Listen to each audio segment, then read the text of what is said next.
Powered by Riverside.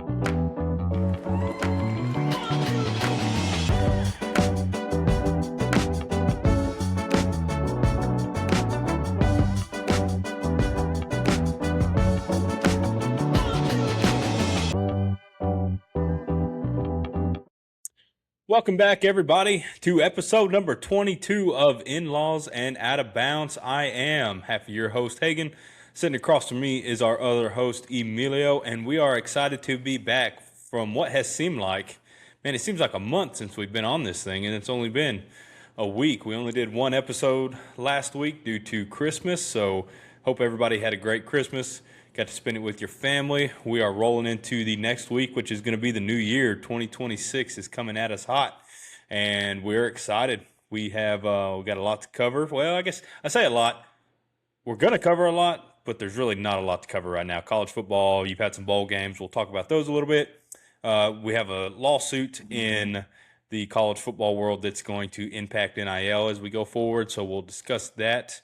Look at that case for those of you that may not be aware of it.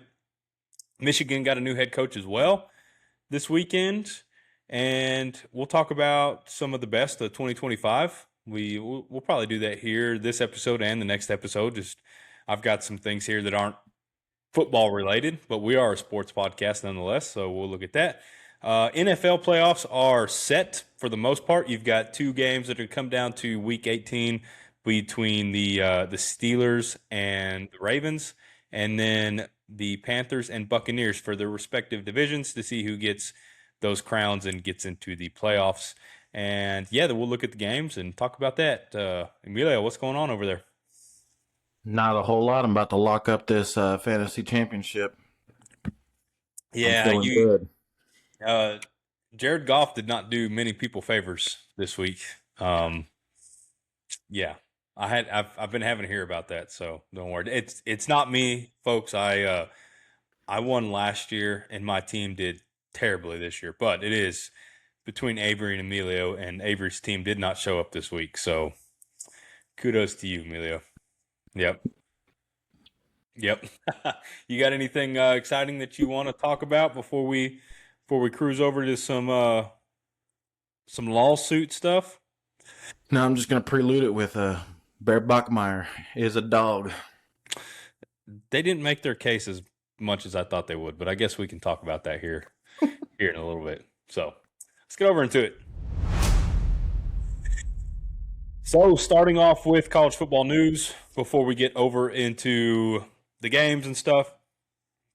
For those of y'all that don't know it, there is a lawsuit going on right now with a former Georgia football player, and it's Damon Wilson II. So there's a lawsuit, and then there's a counter lawsuit, and it's a very significant as far as legal stories and setting a precedent for how NIL contracts are going to be going forward. So a little bit of the background here: Damon Wilson II. He's a defensive end who transferred from Georgia to Missouri in January of this year, just after his sophomore season.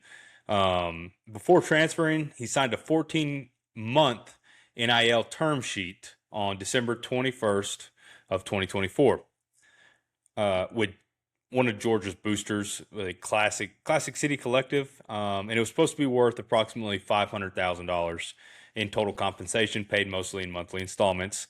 Wilson only received about $30,000 of that before transferring, and within that term sheet, there contained what they're calling a liquidated damage clause.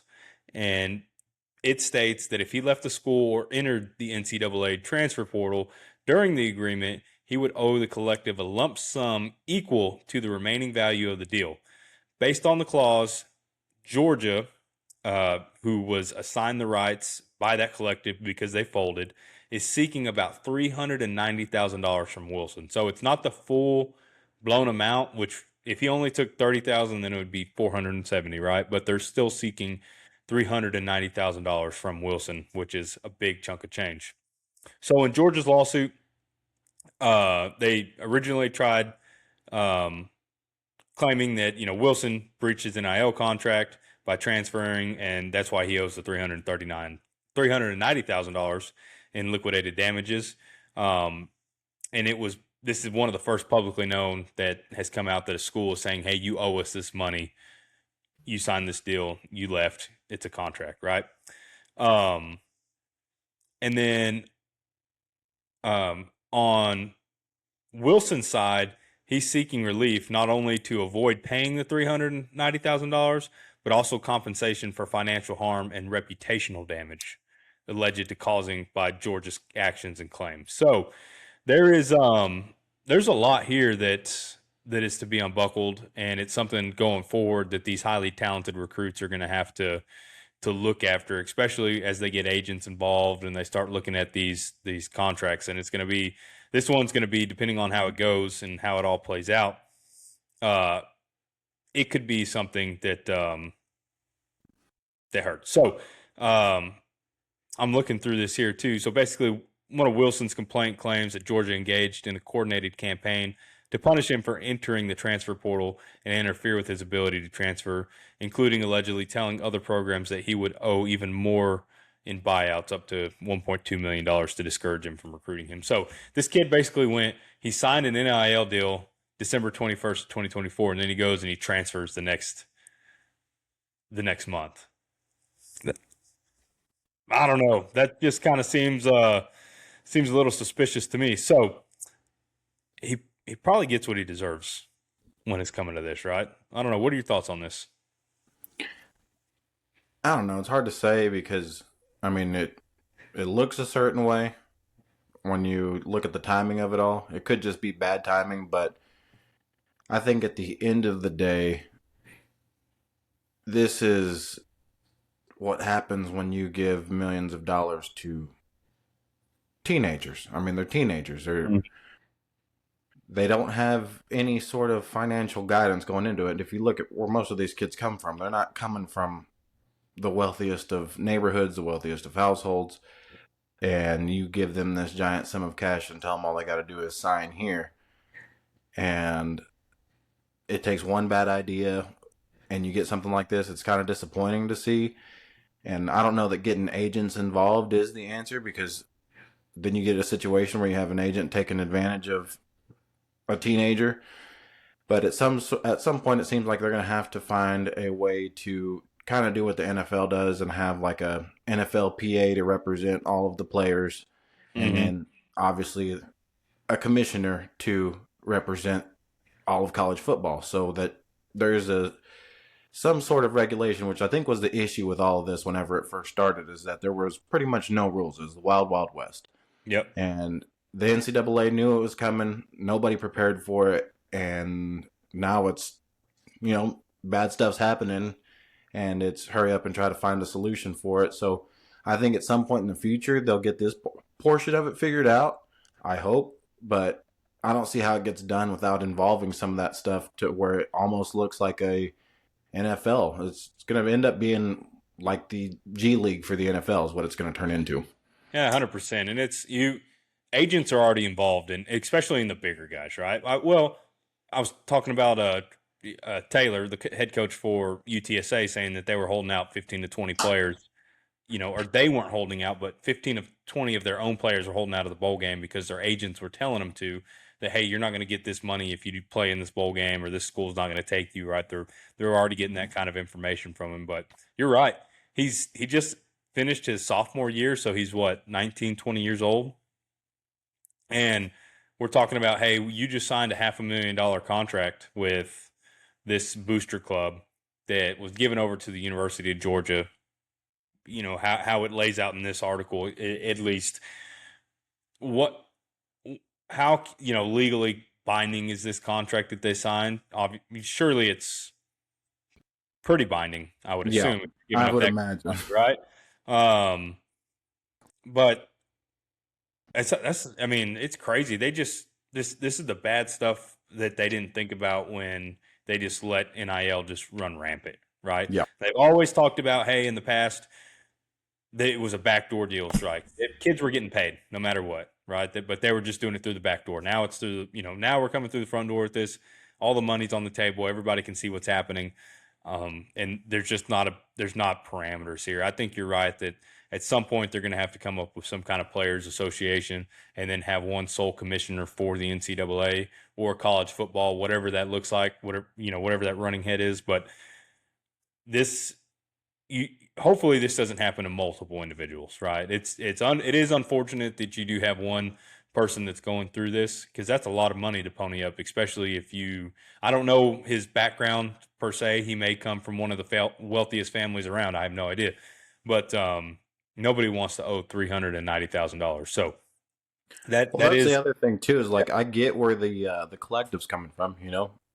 If you sign this agreement, I got to find a way to keep you from trying to break this agreement and just running off with the cash that I give you, which by all means have him pay back the $30,000 that he took. Yeah. That seems fair. But the whole amount and you didn't actually fork it all out, that seems a little wild. Yeah, that is weird. I agree. Why are you having him pay, almost $400,000 in unless they're proven damages as that was $400,000 that they could have given to somebody else and it financially hurt their ability to go get somebody. But yeah. Which 100% could be the case. It's just weird. You sign something, and then a month later you're gone. So this case is going to be something that we're going to find out whether NIL term sheets and similar contract clauses can be legally enforced. Whether schools can seek damages, so to speak, from transferring players, and then how liquidated damages, provisions in the NIL agreements are interpreted under state law as well. So it's going to be a lot that can be found out. Like I said, hopefully this isn't a common case that's going to be happening, but it is something big in the college football world that is going on. I'm sure there's a lot smarter people out there that talk about law and different things like that you can go listen to, and you can find out about that. But I just thought it was something interesting, worth bringing up, talk about it. We're all about sports, right? So, anyways, get over to the Michigan head coach stuff. So, you know a little bit more about Kyle Whittingham than I do, but Michigan did announce that Kyle Whittingham, the former Utah coach, who's a little more sturdy, I guess you would say, right, old school, going to come in and try to lead the Wolverines. He has been selected as the new head coach of the University of Michigan. He comes with a pretty good resume as well. He was with the University of Utah from 2005 to 2025. He's the all-time wins leader for the University of Utah as well. He had an undefeated season in 2008 where he went 13-0. He has 2 Pac-12 championships under his belt from 21 and 22. He also won a Mountain West Conference championship in 08. And then he's won the National Coach of the Year award 3 different times in 08, 2019, and 2021. He signed a 5-year deal with Michigan, averaging $8.2 million annually. And he's going to be coming over here and trying to see if he can take the Wolverines back to the promised land. What do you think about this signing for your Wolverines, Emilio? I think given the circumstances, the timing of it all, after all the coaches have been hired, I feel better about Michigan getting Kyle Whittingham than I do Penn State getting Matt Campbell. It's kind of a similar hire, but I like what Kyle Whittingham has done as a collective at his time in Utah. He's a guy that's loyal. My only concern is his age, not because I'm ageist, but because when you're 66 and you've already built this resume that you have, how much more can you put into reviving a program, especially from where it's at right now? Yeah.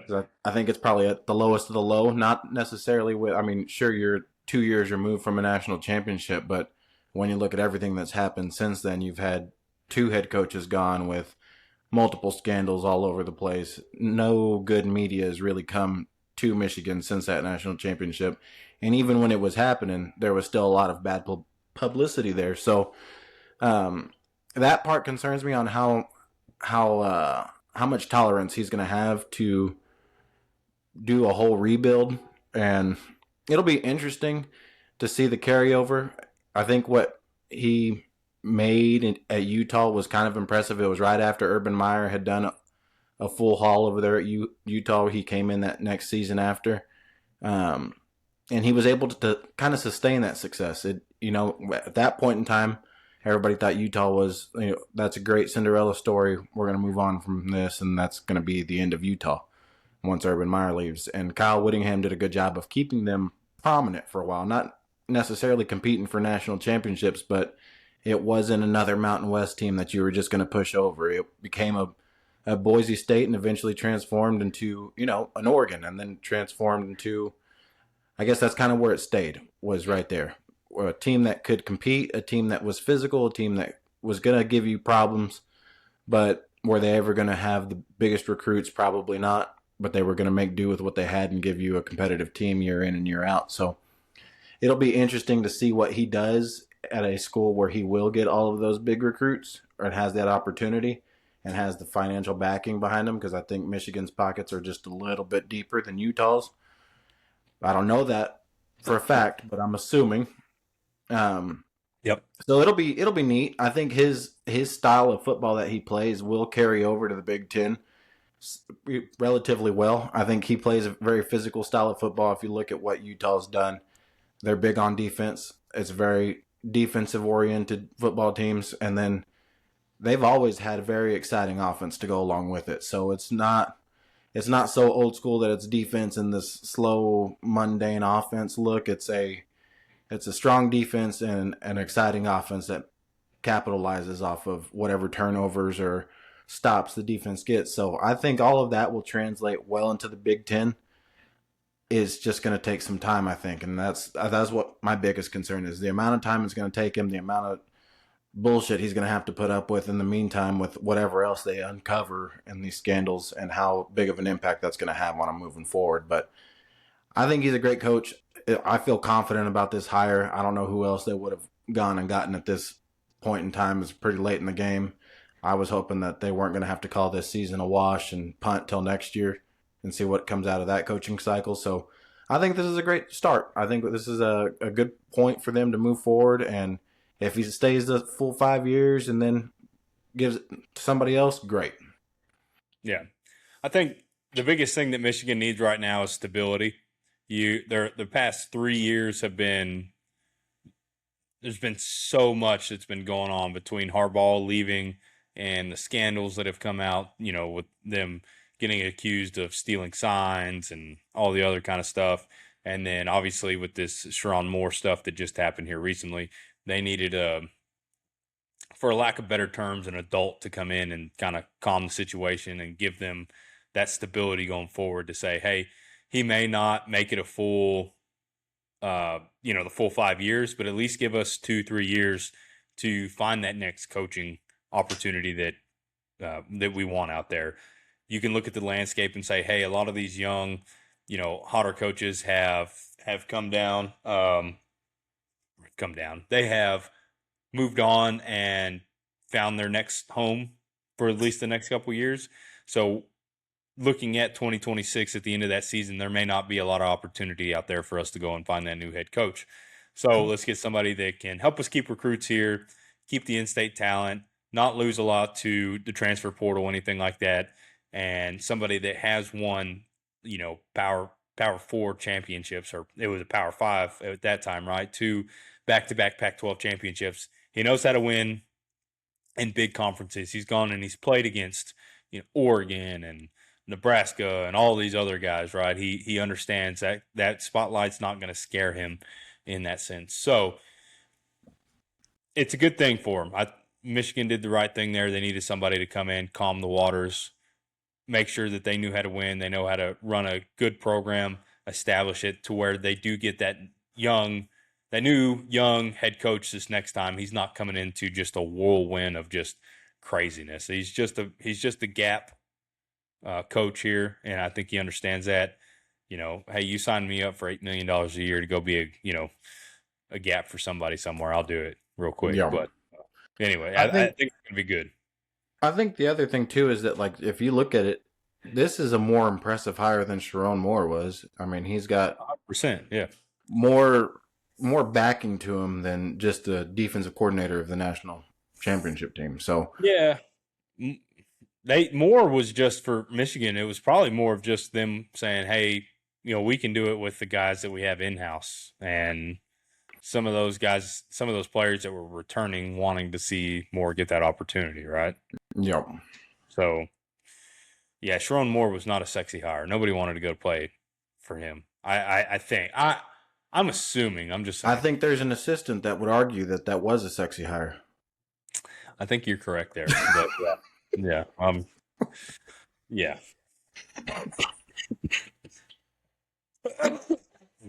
Ridiculous. Oh man. Is there any other college football news that I'm missing here that I hadn't gotten to? What did I say? Lawsuit that we got bowl games. Let's talk before we get into the bowl games and we start going down a rabbit hole. I guess not really a rabbit hole, but just down the trend of looking at these bowls. What you want to do best of 2025 or do you want to talk about the games first? Let's go best of 2025. All right, let's do it. What do you mine aren't necessarily college football related, so we're going to go off the path here a little bit, guys, and I apologize if you are following along with us here. You want me to start or you want to go? You start. All right, so none of these three are in my top or in our football related whatsoever. But these are just events that happen. They're not necessarily things that I care about a ton. Yeah. Anyways, I'm going to go with it. So, best of 2025 in no particular order.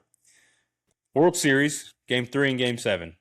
Two of the greatest games that I've seen in a really long time. They were fantastic. One, you got Game 3, which was an 18 inning marathon, that the Dodgers won 6-5 on that Freddie Freeman walk-off homer. And then you had Game 7 where the Dodgers beat the Blue Jays 5-4 in 11 innings, where Rojas tied in the ninth, and then Will Smith hit the game winner in extras to get the back-to-back wins for the Dodgers. Not a Dodgers fan whatsoever. Could care less about LA, could care less about Toronto. But just as far as baseball goes and just the purity of the game and the stars that were there, they were one of the better World Series that we've had in a long time. Really goes to Game 7.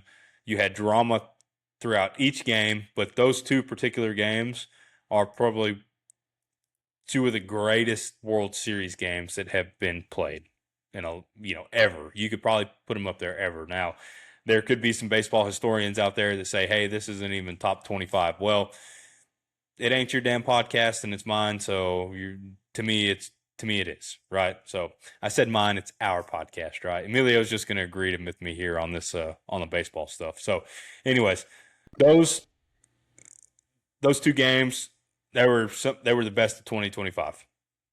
Also in the hockey world, the Four Nations face-off was fantastic. The NHL was looking for something new in their all-star format, just like every major sport is. The NBA, they probably have one of the better ones just because they do the skills challenges, right? The game's a joke itself. The NFL Pro Bowl is a joke itself. But the NHL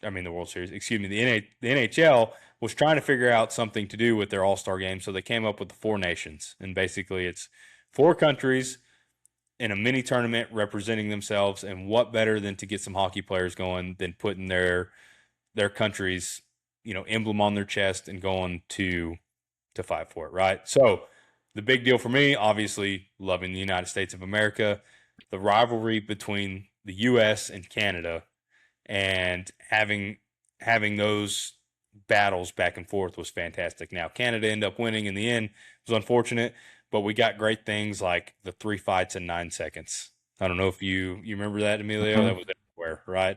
I mean, you had memes going out with Freebird playing in the background and the crowd going wild, and just, it was like an Olympic, sporting event almost. I remember I've always watched the United States, no matter what it is. It seems like, even if it's soccer, I'm watching because it's just the patriotic pride that I have. But I think back about the Olympics when Sidney Crosby and Canada beat the United States and all that kind of stuff. But it's always great to see, them put it out there and leave it out there, especially in an all-star format to where it's the middle of the season and they don't have to be going nearly this hard. And they're probably playing harder in these games than they were in the actual NHL games. So fantastic. To end it off for me, Rory McIlroy winning Grand Slam. That was awesome to see. Been a big Rory fan for a long time. He's about the same age as I am. And it's great. So Grand Slam, you win all 4 majors, right? You win the Masters, the U.S. Open, the Open Championship, and then the PGA Championship. Rory became the 6th man to ever do it, the first European to ever do it. And then, you've got players like Nicholas and Woods, people like that. And he'd been chasing a major for 11 years. He won 4 by the time he was 26. He looked like he was well on his way to getting the Grand Slam, keeping up with Nicholas and Woods as far as winning those and maybe passing the all-time. And then he just went on a complete drought. Hadn't been able to get past it. And then he finally got that done this year in the Masters. He hasn't performed particularly well there all the time.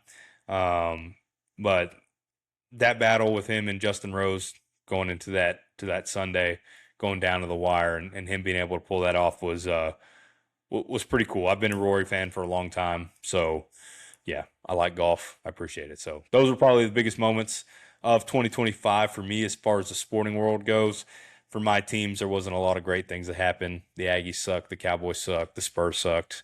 The Rangers sucked. So, yeah, it kind of sucked as far as my teams personally. But a fan of sports nonetheless, and those things right there stuck out. So, yep. My first one is U of H has come back against Duke in the NCAA tournament. They trailed for 99.9% of the game, made a wild run at the very end, and I mean the very end, to send them to the national championship. They went on to lose that, but I mean the NCAA tournament is probably one of my most favorite things for as long as I can remember. The excitement of it all, anybody can win the NCAA championship once you're in the dance, and I think that's it's hard to recreate that excitement because, we talked about this with the college football playoff is if you're a Tulane, you pretty much know you're not winning the national championship. Yep. Hell, if you're a Miami, you pretty much know you're not winning the national championship. But in basketball, you can be a U of H and have a chance. So 100%. That was a heck of a moment, and I hate Duke, so it made it even better. The Tar Heels weren't the best that year, so I love every opportunity to catch another Duke loss, so that was great. My second one is more recent. Seeing Jake Paul get obliterated was probably one of the best things that happened this year. I am tired of seeing that clown jawing and acting like he can box with real boxers. It was great to see. Cowering in the corner, you could see the look of disappointment come into his eyes when he realized that this guy wasn't playing around anymore. And having your jaw broken in 2 places off of 1 punch is nuts. Yeah, I can't imagine the amount of force that takes. So that was a highlight for me. The meme for everybody that I've been seeing is like me how I'm attacking 2026 or whatever, and it's Anthony Joshua, and he's smiling right before he breaks his jaw. That's great. Yeah. That was awesome to see because every other fight you'd seen, he'd win and then he'd start jawing about, I want Canelo next. I'm like, really? Do you though? Because this guy's going to hurt you. And finally, one of these real boxers hurt him. So I love to see it. And I tried to come up with a third one, but nothing really struck me. There was a lot of exciting stuff. The year's gone by in a flash, it seems like. There's something out there that I'm missing as well. That it's like, man, it's probably blatantly obvious. You brought up the Olympics and seeing Team USA basketball win against France. That was cool, but I couldn't remember if that was this year or not. That was this year. Was that? No, I think that was 24. Yeah, it was 24. Yeah. It's all kind of just running together. I don't know. Yeah. You have the Winter Olympics coming up this year. Yeah.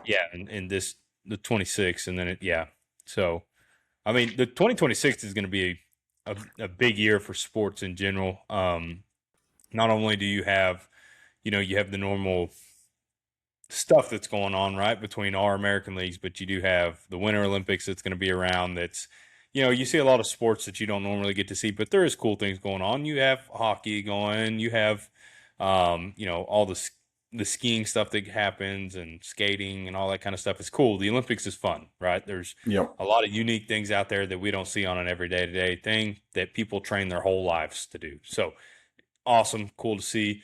The World Cup is going to be in the United States, whether you're a soccer fan or not. It is.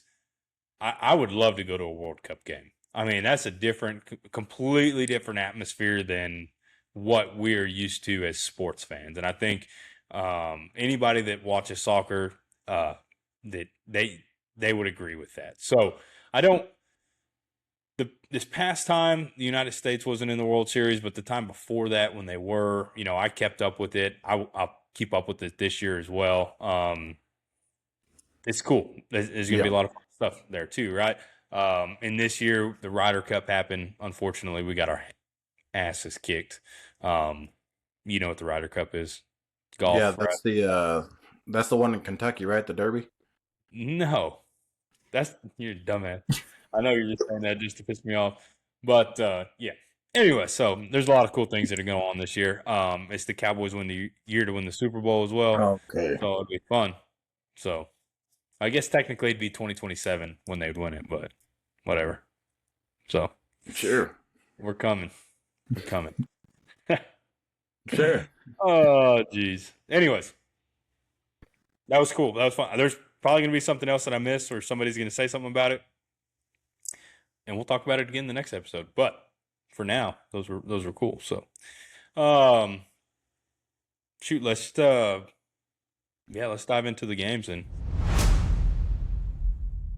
we're hopping around. I apologize, but yeah, we're here. So, just going over the games that happened real quick. You probably have kept up with them from Christmas and everything, just being out there. But Boca Raton Bowl, you had Louisville beating Toledo 27-22.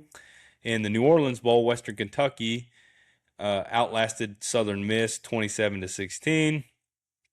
The Frisco Bowl, Ohio beat UNLV 17-10.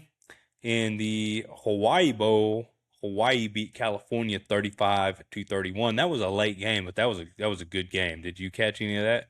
I know you're a Pac-12 guy after night, but I wasn't that night.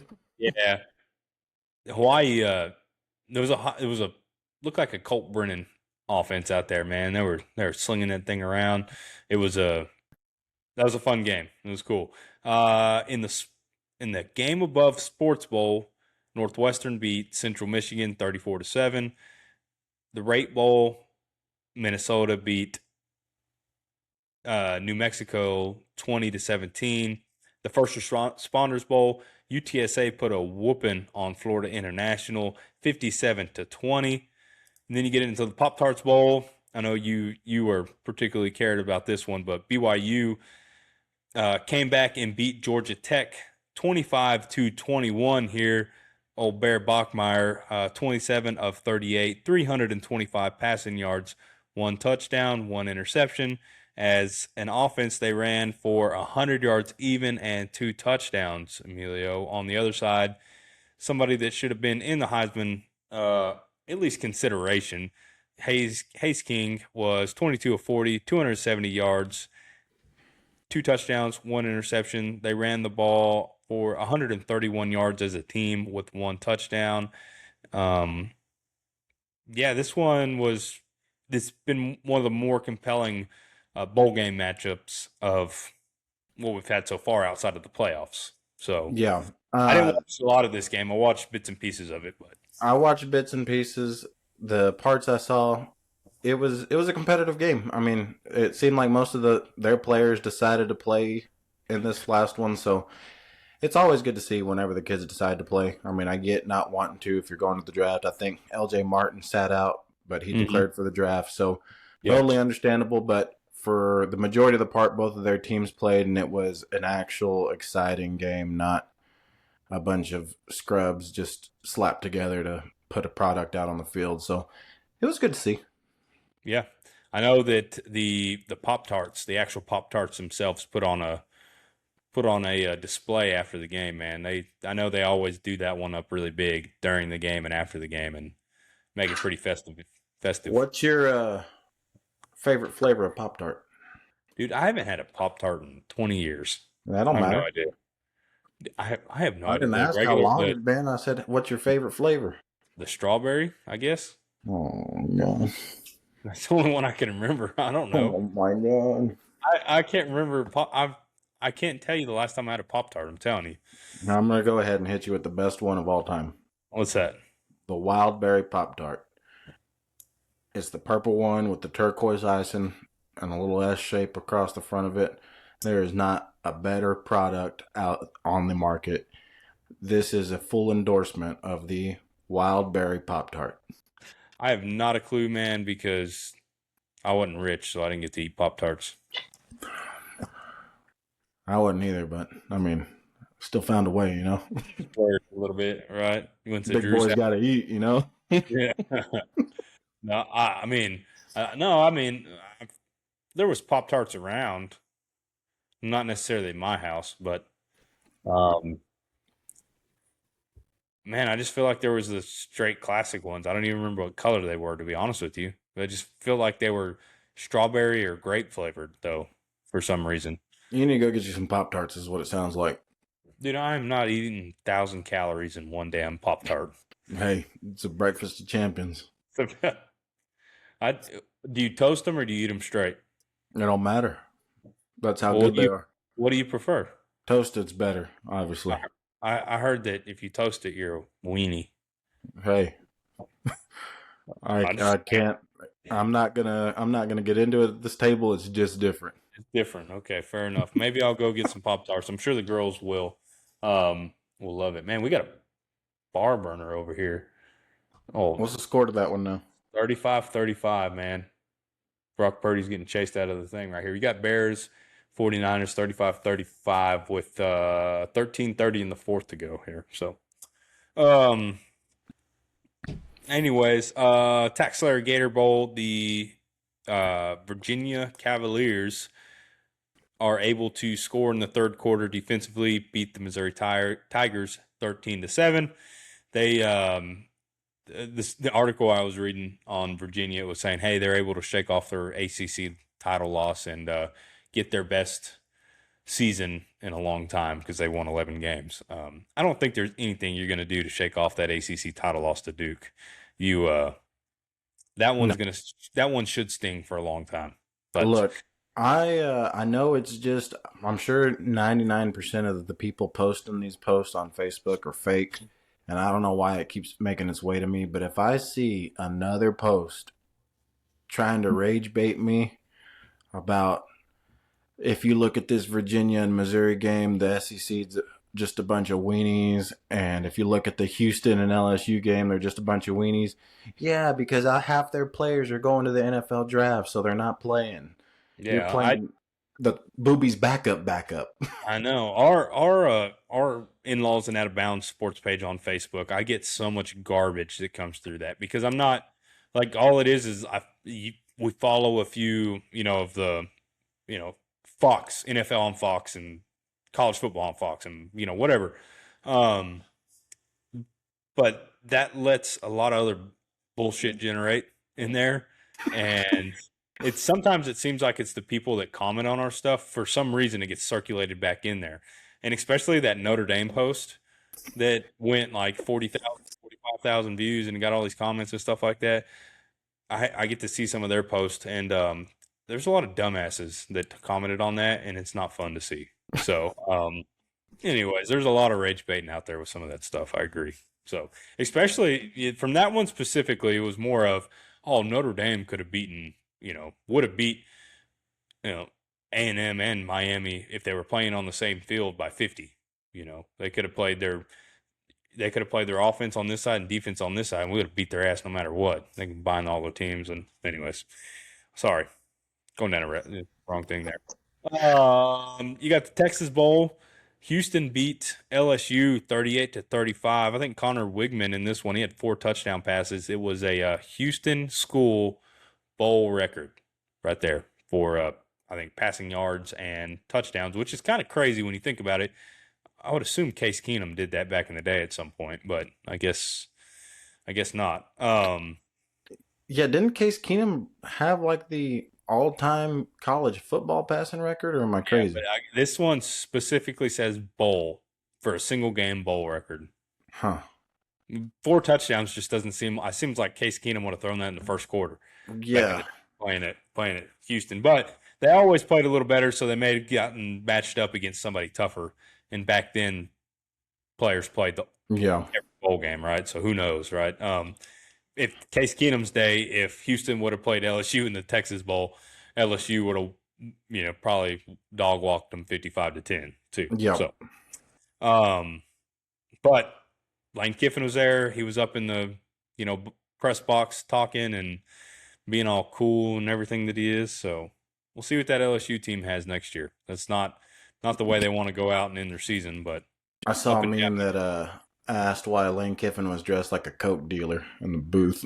Dude, did you see that? Did you see the video of him? He came back from the grocery store and apparently he didn't know he couldn't take the baskets. What a dumbass. That guy, he's just too cool, man. Too cool for school, First time all year he'd done his own grocery shopping. Yeah, I did my grocery stuff and they would make me pay for bags, which I think is BS as well. Don't get me wrong. But for you to think, I can just take the whole damn basket home, like, what a dumbass. Whatever. North Texas survives San Diego State in the New Mexico Bowl, 49-47. What a shootout. I kind of had this one on. I think this was one of those games. Who was playing? It was like a 2:30 game, and I was coming in and out and wasn't really paying much attention. But, man, these teams ran the freaking ball. North Texas, as a team, they ran the ball 48 times for 368 yards and 4 touchdowns as a team. And they managed to throw for 250 yards as well, 3 touchdowns, 2 interceptions. On the San Diego side of the ball, they ran the ball 46 times for 326 yards and 5 touchdowns. And their 2 quarterbacks that they had playing combined for 206 yards, 1 touchdown, 2 interceptions. So a lot of offense out there for those 2 teams. I mean, they combined, they ran for almost 700 yards, right? Yeah.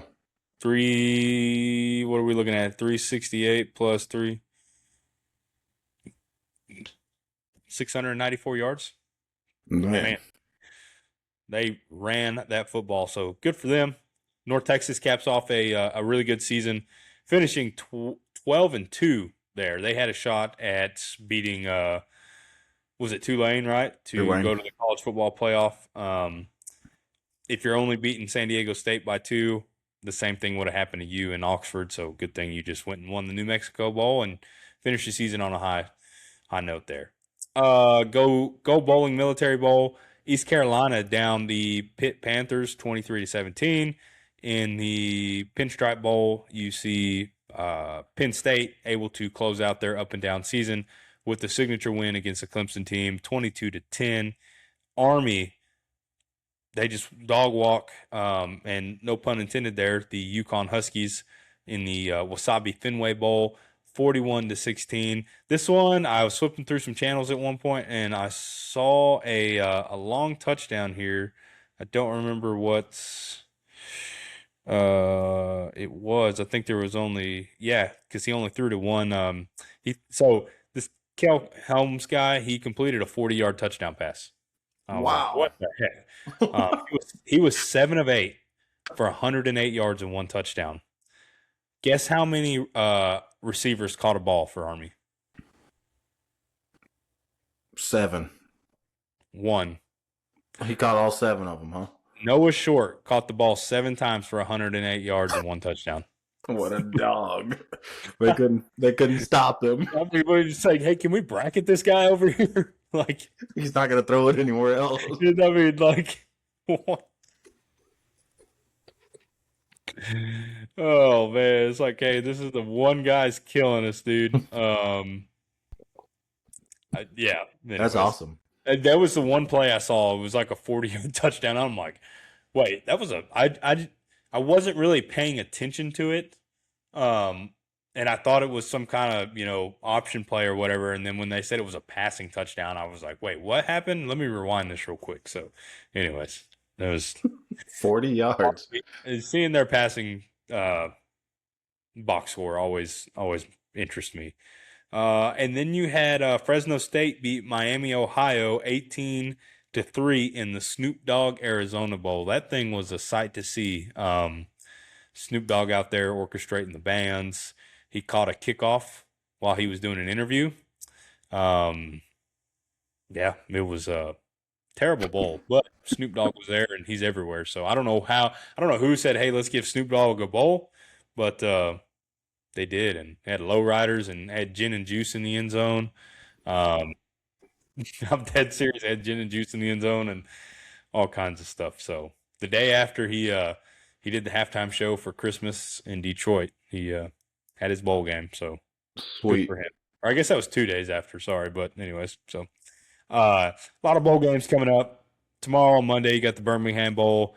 You've got Georgia Southern taking on Appalachian State.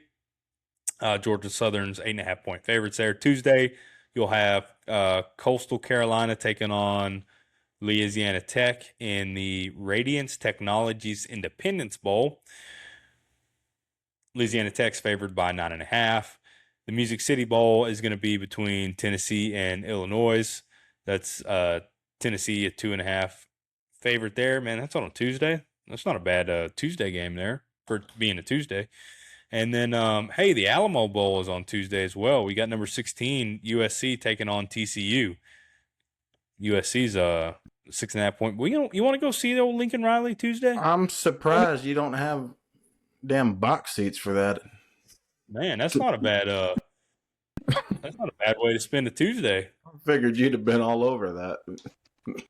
I may have to make something happen there. Old Williamson County take a customer or something like that. No, I'm just kidding. I'm just kidding. Not what I'm gonna do. Yeah. Continuing on with Wednesday, you got number 23 Iowa taking on number 14 Vanderbilt in the RilaQuest Bowl. Arizona State and Duke are going to face off in the Tony the Tiger Sun Bowl. Michigan is taking on Texas in the Cheez-It Citrus Bowl. That's the game. Oh, now you A&M fan. I see the comment. Oh, A&M, you can sit at home and watch us now. You're sitting at okay. It's the fucking Cheez-It Bowl. Oh, yeah. Whatever, dude. Nebraska's taking on number 15 Utah in the Las Vegas Bowl. And then that's going to all lead into, on Wednesday, December 31st, going to lead into Miami, Ohio State at 6:30 in the first game of the college football playoff quarterfinal. With the following day, you have all three other quarterfinals between Oregon and Texas Tech in the Orange Bowl, Indiana and Alabama in the Rose Bowl, and then Ole Miss and Georgia in the Sugar Bowl. So we'll get into all that.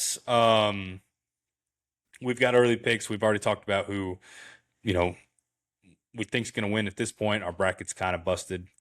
But we're going to dive into those games on our next episode. Really could do a really detailed dive in there, but we'll see. You want to, these couple big ones, Tennessee, Illinois, who you like? Tennessee. USC, TCU. TCU every time. Horned Frogs. Iowa, Vanderbilt. Oh, man, that's actually an interesting one. I'm going to say Vandy. Yeah, give me Vandy just because Pavi is playing. And then Michigan, Texas. Texas is probably going to win it. Unfortunately. Did you see Texas lost all four of their running backs to the transfer portal? Yeah, I did see that. Yeah, good for them. I don't use them anyway, so it'll be fine. Yeah, they'll be all right. We're going to find somebody and just replace him. Anyways. All right. college football's light this week, man. We tried. We really did. We just looked at it, and there's not a lot to dive into there as far as those bowl games. A lot of faceless names, nameless faces. It just is what it is. But we'll look forward to doing a preview on the Cotton Bowl, Sugar Bowl, Rose Bowl, and Orange Bowl. Those are going to be all very exciting games. Be excited to do a recap on all those games. Seems like it's been a little while since we've been able to do a recap there. And it seems like it's been a month since college football that matters has been played for whatever reason, right? That's a long time to sit on that A&M loss. But, Yep. yeah. But it's cool. So, anyways, NFL news, man. NFL news. All right, getting over into the NFL. I hope we don't lose anybody. Don't just jump and turn it off right now. You know who I'm talking to, but Baxter. yeah, he's already turned it off. He's not even listening anymore. But let's see here. So we had a lot of players. We had a lot of teams clinch. The Texans clinched the playoff berth this Saturday. They secured a playoff spot with a 20-16 win over the Chargers. C.J. Stroud started off really hot. He connected with 2 long touchdown passes, and Houston is able to complete an 8-game win streak. What did you watch that game? I saw the majority of the second half. Yep. By that point, they were already rolling pretty well. Yeah. C.J. Stroud started off really well. I think he was like 4 for 4, had 2 touchdowns. They were comparing it to the Randy Moss. You know, he turned and looked at the camera, and they had the picture side by side with the stats and everything. They were comparing it to that. He was doing well, and then he just slugged off, and you know, it kind of reverted back to that old Houston offense that we've been used to seeing. The defense is for real, like we've talked about. They are for real. They fly around. Herbert just wasn't able to really get anything like it seemed like going. Now I say that they're 4 points lost here. Their kicker missed a field goal towards the end of the first half, and then they missed an extra point. So there's your 4 points. Los Angeles was in it the whole time. The kicker does his job. We're talking about overtime potentially, right? So now it's team sport, so everybody has to do their job. So it's still a loss nonetheless, but there was a lot here. I mean, we revert back to the same thing of Herbert's your leading rusher in the game. I mean, that's not a way that they want to have success, but they are facing that Texans defense that is just brutal. And Houston has a chance. I mean, that defense is a Super Bowl caliber team, but I don't trust their offense whatsoever. Their offense has to get at least 21. I mean, that's a pretty low number for an NFL team. But if they can score 21 points, I don't see anybody beating them because that defense is pretty damn solid. Yeah, it is very solid. So we'll see if you look at the playoff side right now on the AFC side, the way it sits, and we talked about clinching scenarios, and we'll look at that. But Denver's sitting in the 1 spot. You have New England in the 2 seed. Jacksonville's in the 3 seed. Pittsburgh's 4. Houston's 5. The Chargers are 6, and then Buffalo's 7. So as these playoff seeds come to adjust, it'll be interesting to see here. And man, that Houston team. Right now, if they were to sit on that side of the bracket and say, they get Pittsburgh, they're going to be heavily favored there. And then if they go on and play Denver, which, that Broncos offense doesn't always look like it's firing on cylinders either, they've got a pretty good chance here on this AFC side of things that their defense can do a lot of things to disturb. You've already seen them do it to Buffalo once. They've done it to Jacksonville. The Patriots are young, inexperienced. That AFC side is just wide open to me, in my opinion.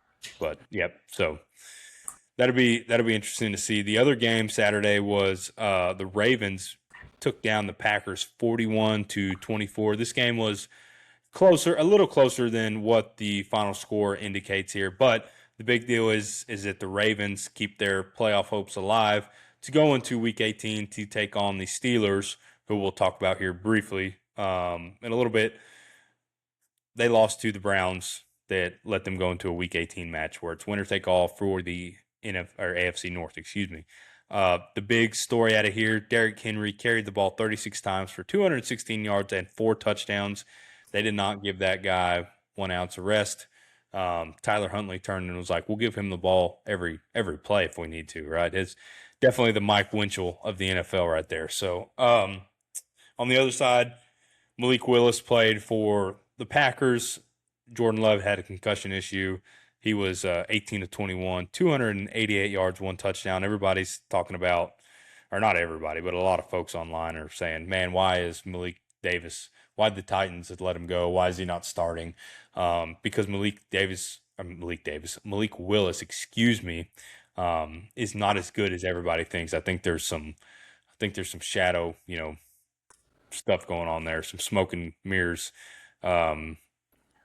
That's one of those things I've talked about it before, but the Packers do a lot of gimmicky shit. But what they do well is when you have a situation like you get a Malik Willis in there, Matt LaFleur is very good at hiding what his quarterbacks do poorly.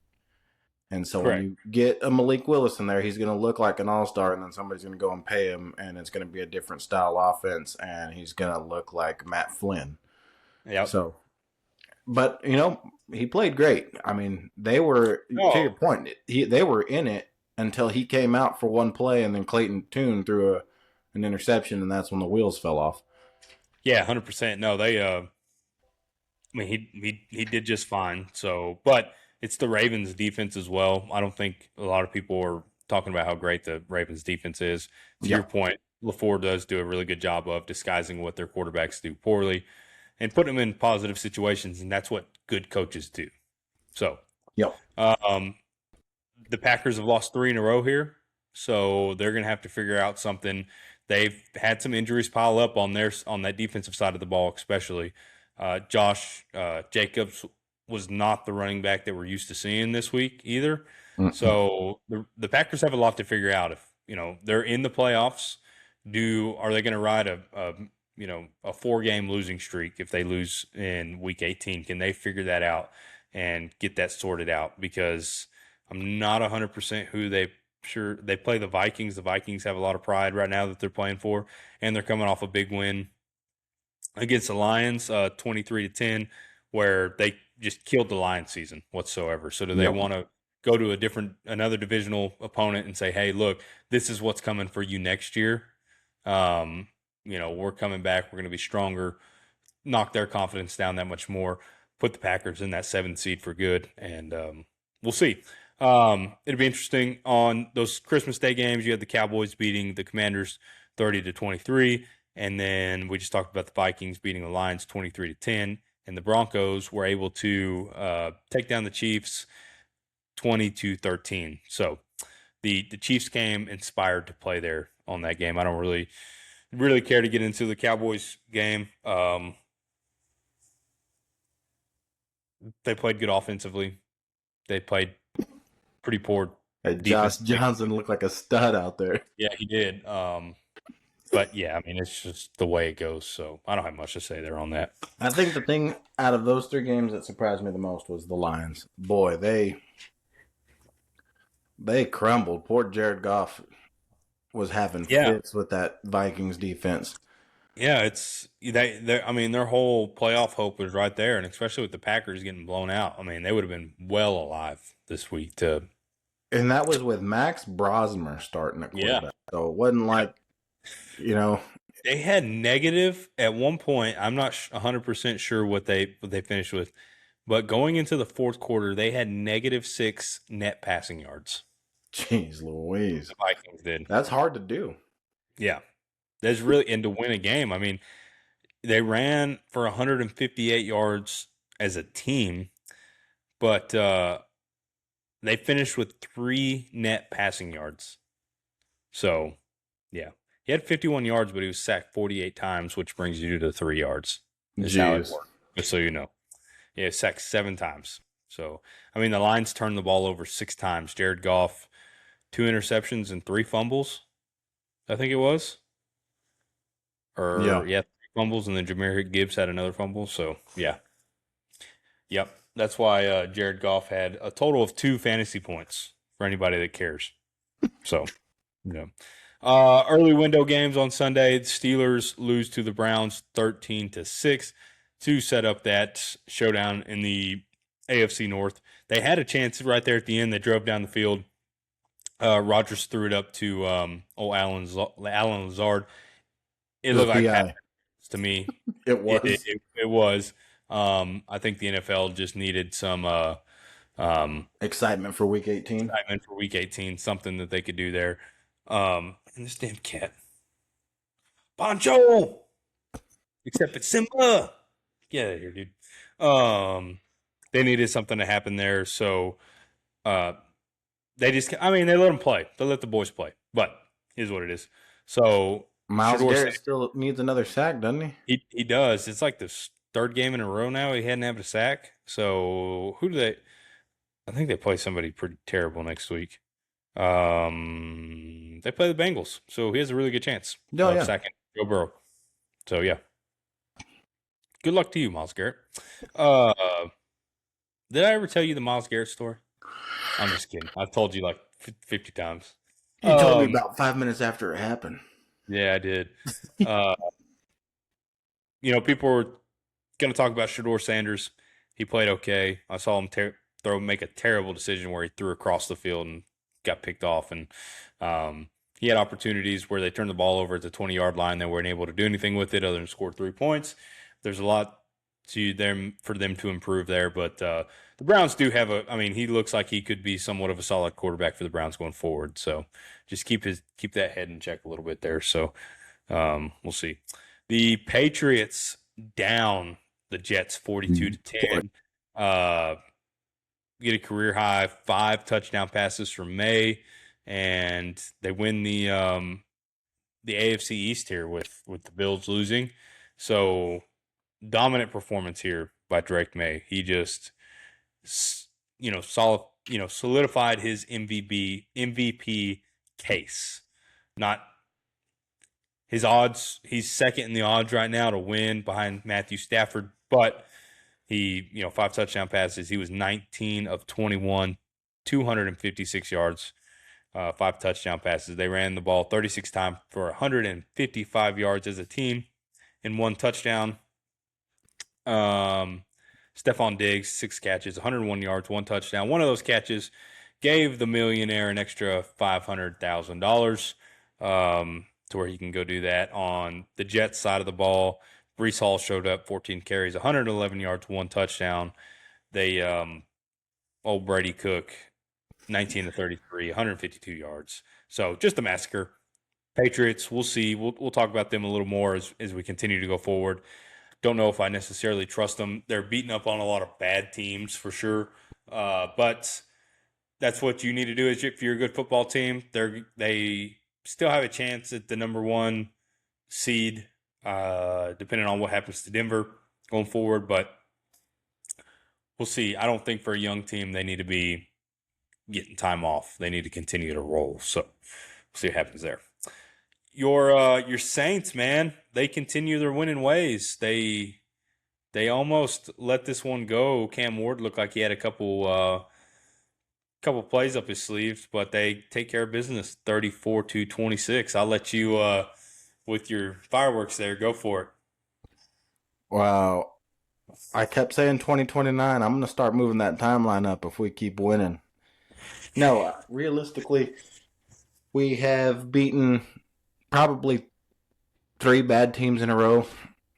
Not great competition, but you got 2 teams that are going to be in the playoff, or potentially going to be in the playoffs between the Bucs and the Panthers. We dog walk both of them, and then we beat a bad Titans team. So as far as I'm concerned, we are at the top of the bottom. So I think a lot of good things that Kellen Moore did this season was start to build a foundation, and I think when you have that many veterans on the defensive side, it's important to give them some sort of hope.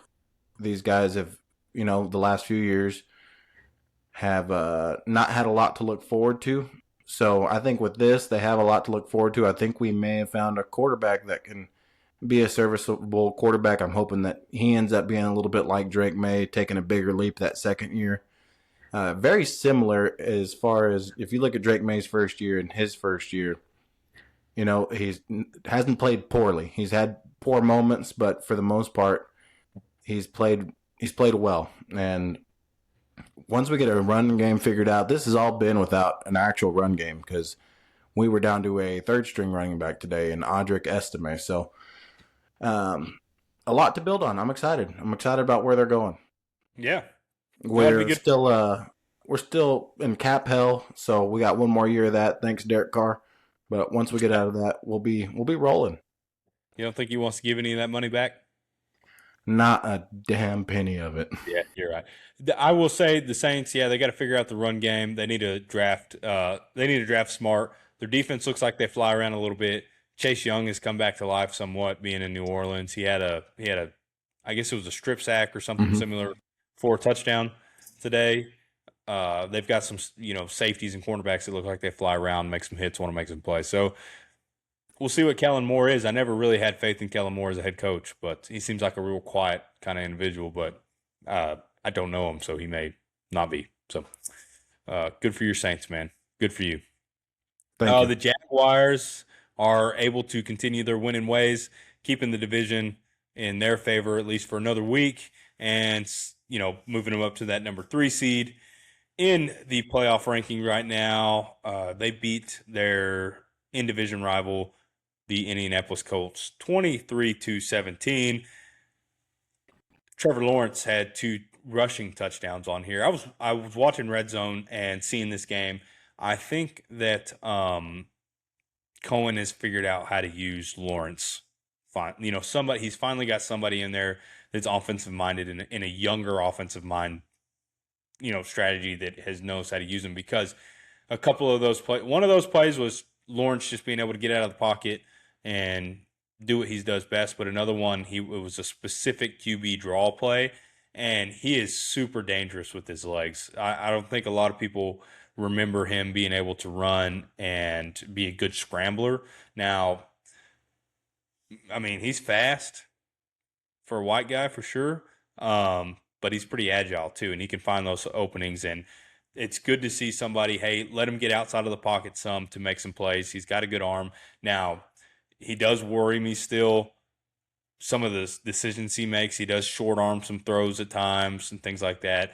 Don't trust the Jaguars 100%, but if they're able to open up the playbook, let Trevor Lawrence use his, his athleticism and make plays for that team, good things are going to happen for the Jaguars. Jacoby Myers continues to be a wide receiver number 1 for him. Brian Thomas Jr. hasn't really, opened up as much just yet. They've got a good run game with Travis Etienne. He's finally found it and looked like a little bit of that Clemson team from back in the day. So good for the Jaguars. They're going to be an exciting team to watch. On the other side of it, with the Colts, may have been the last time that we ever see Phillip Rivers on the field again. Doesn't look like they're going to play him in Week 18. So I was really hoping to see him. In my head, they had a chance at a Hail Mary at the end. I was thinking that we were going to be able to see him sling it one more time, and then I thought to myself, there ain't no way he can throw that ball 55 yards in the air. So Hey, I watched that one for a little bit, and I saw him take a pretty big curl hop into a what looked to be like a 35-yard throw. yeah. I mean, it looked like it took everything out of him, and it was a PI, but it got there. It was slow. It was in the air for quite some time.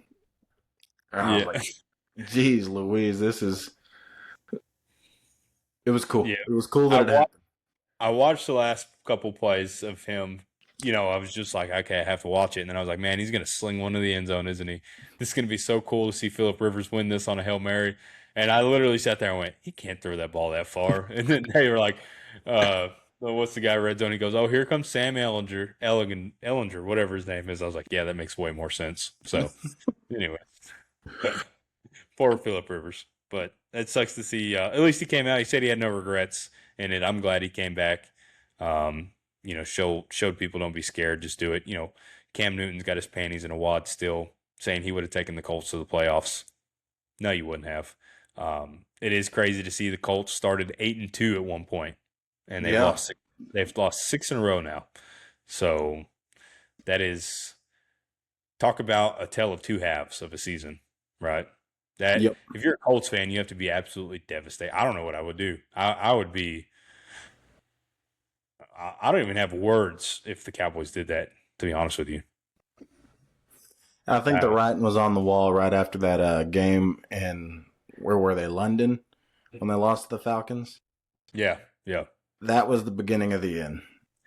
It's just you think out of 6 games, at least 1 or 2 of them will go your way, right? Just limp in. Injuries happened. Everything just started to crumble. Indiana Jones, man. Jeez. Never knew how significant he was to your team until he's gone. But the Dolphins take down the Buccaneers 20-17. Buccaneers, they really could have done themselves in here, but Quentin Ewers is able to get his first touchdown pass of his career, do just enough to get the Dolphins to continue to win and hurt their draft spot that much more.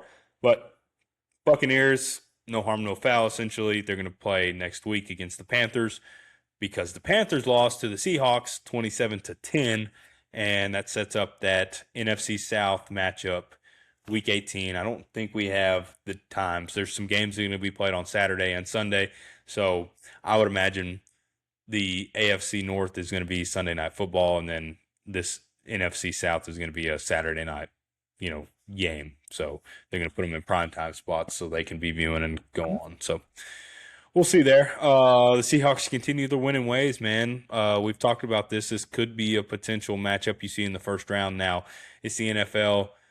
They'll scheme. They'll do some things differently, and, it's not going to be a complete blowout. I wouldn't assume, but we'll see. Yep. So, Bengals take down the Cardinals 37-14. This was never a contest. I think it was 37-7 at one point. Over under on Jacoby Brissett attempts at 40. Oh, he was way under. They lost Under? by way too much. Yeah. Yeah. So he was 21 of 37. Oh, not even close to enough. For 212. He dropped back 41 times. He was sacked 4 times. So his total QBR over under 50. Over. Under 26.5. They ran the ball for 42 yards as a team. On the other side, Joe Burrow, 305 yards on 24 of 31, 2 touchdowns. Chase Brown ran the ball for 101 yards. And then the receivers had a pretty good day. Jamar Chase, 67 catches, 60 yards, 2 touchdowns. So the Bengals just 6-10. There's not much there. In the Tank Bowl, the Giants lose out on the first overall pick, it may look like, beating the Raiders 34-10 here. There was a big brawl in this game. It was just a nasty game between a New York team and the Las Vegas team. Not much to talk about here. Jackson Dart, 22 of 30, 207 yards, no touchdowns, no interceptions. He ran 2 in, I think, didn't he? Yeah, he did run 2 in. You're correct. Wan'Dale Robinson, 11 catches, 113 yards. He became the first player, Wan'Dale Robinson did, I believe, or he's on track for. I'm going to have to verify this with some sources here. But the first player since the 1980s to be under 5'10" and receive over 1,000 yards, I believe it was. Dang. Yeah. So I'm going to have to do some Who was the last? Wes Welker? I said 1980, dude. Oh, that's right. Yeah. I can't even think back that far. Okay, so let's see here. Hold on, because I remember hearing about this, and I told myself, you need to write that down, and I didn't write it down. So he needed 99 receiving yards to reach 1,000 yards for the first time in his career. Let's see here. Who was it?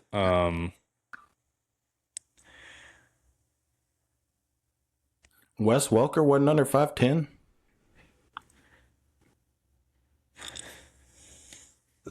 I don't think so. I don't know. I think he's No? lying about his height.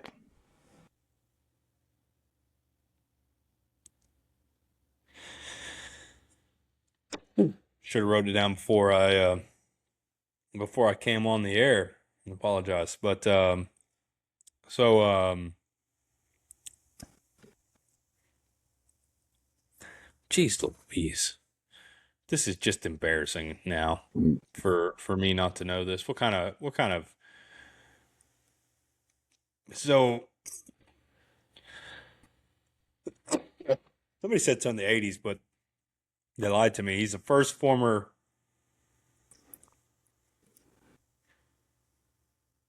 so he's 5'8". He's listed at 5'8". Okay.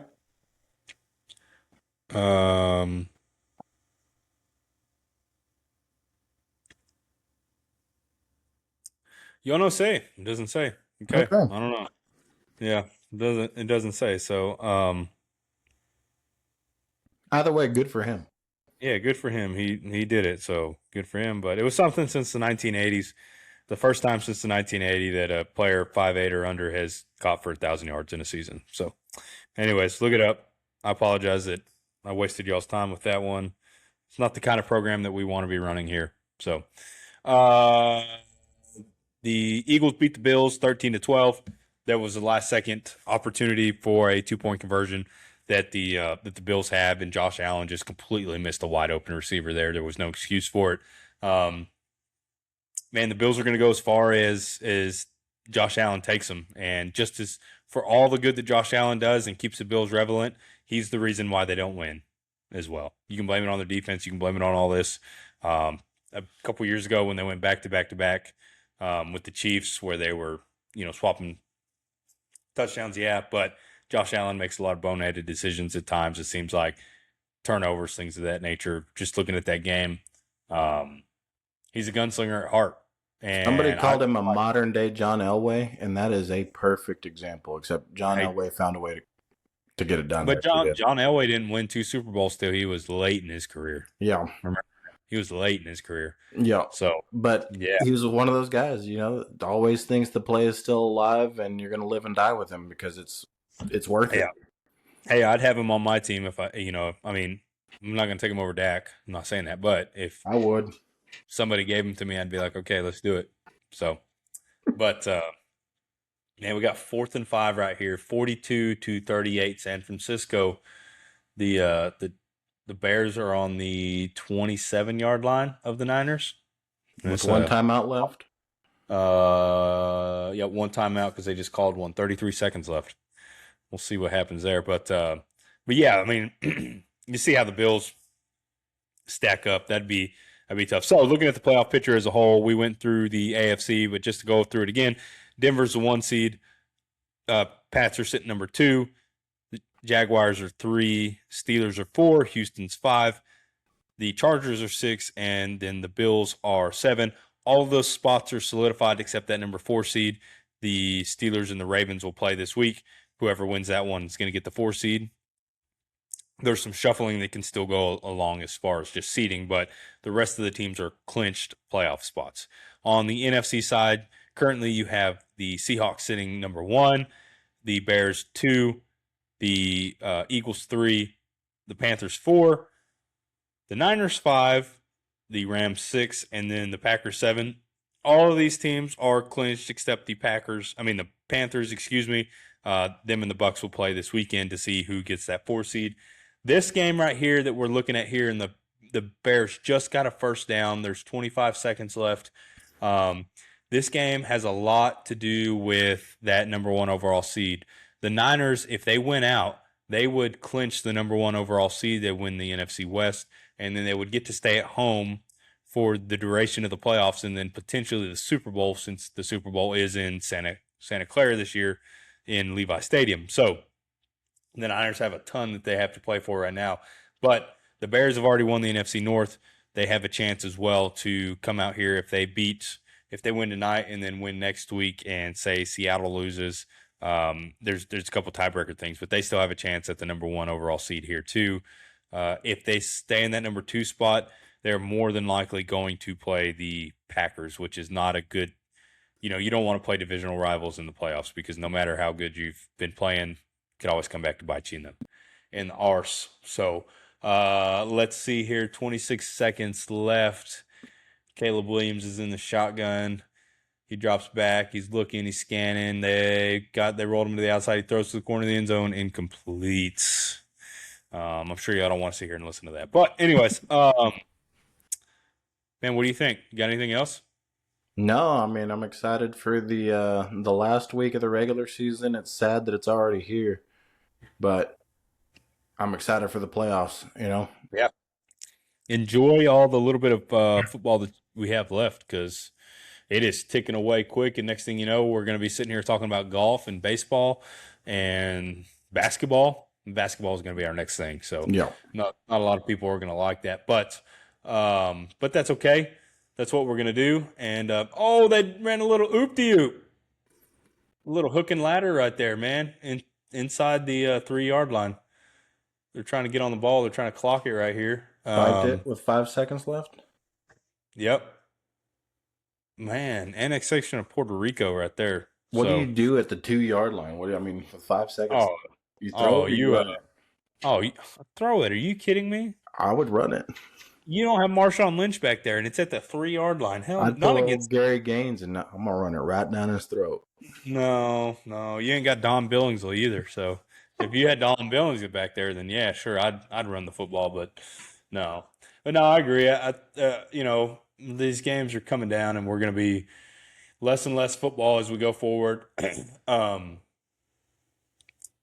But enjoy it while you can. The regular season is definitely the best. He's out of time. He's going to get sacked. Here he goes. He looks. He's open. Nobody's open. He has to throw it in the end zone. And the Niners win. Dang. Bears suck again, man.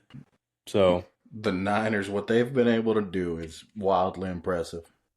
Yep, 42-38. The Niners win, and they're going to have a chance next week to play and win the number 1 overall seed. So I hate the Niners, so that sucks. But whatever, they've earned it. They've been pretty impressive. So, anyways, but if you're good, I'm good.